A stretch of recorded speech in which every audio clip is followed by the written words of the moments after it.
It is no longer a conspiracy or something that fringe groups are predicting. It's clear that Palantir has a plan for America. Over the weekend, Palantir released a 22-point summary of Karp's book, The Technological Republic, that the billionaire tech CEO co-wrote and published in early 2025. The 22 points were released by the Palantir Public Affairs team, meaning they were probably refined and reworked constantly to give us the most presentable version of their ideas. So, how does it stack up?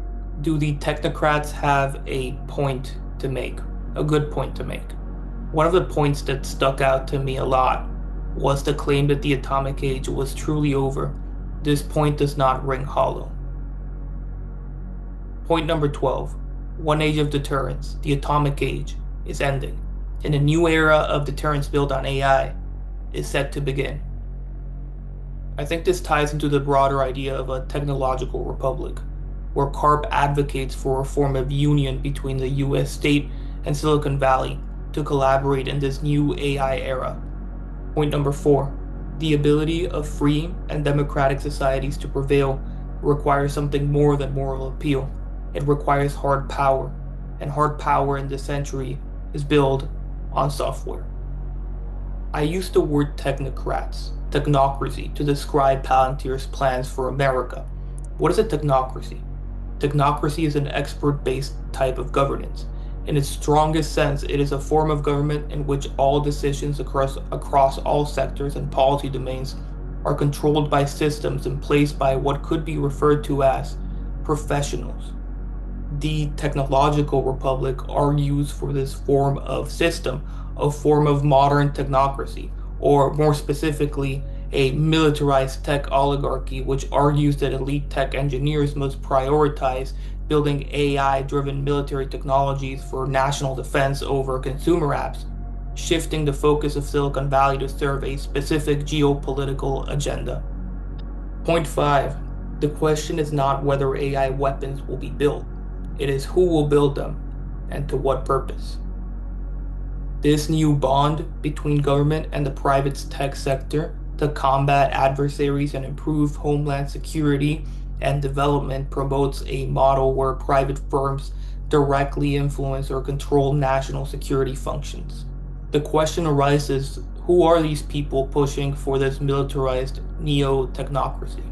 Karp, the man I've been talking about, his full name is Alex Karp. He's the founder and CEO of Palantir Technologies. Palantir's investor materials say he has served as CEO since 2005. The founder of Palantir, Peter Thiel, is a character that usually does not need much of an introduction. Thiel is a billionaire who co-founded PayPal and is the CEO of Palantir. Palantir is an AI data analytics company that was initially created with the help of the CIA and is now increasingly used by the government, defense and intelligence agencies, and surveillance operations. Karp and Thiel, amongst other very powerful individuals, have been positioning people in the US government to push their agenda for an American neo-technocracy. Blake Masters is among one of these people, having received $20 million for his 2022 Senate bid. JD Vance, however, is the most important one. Thiel got JD his first job and afterwards funded his venture capital firm.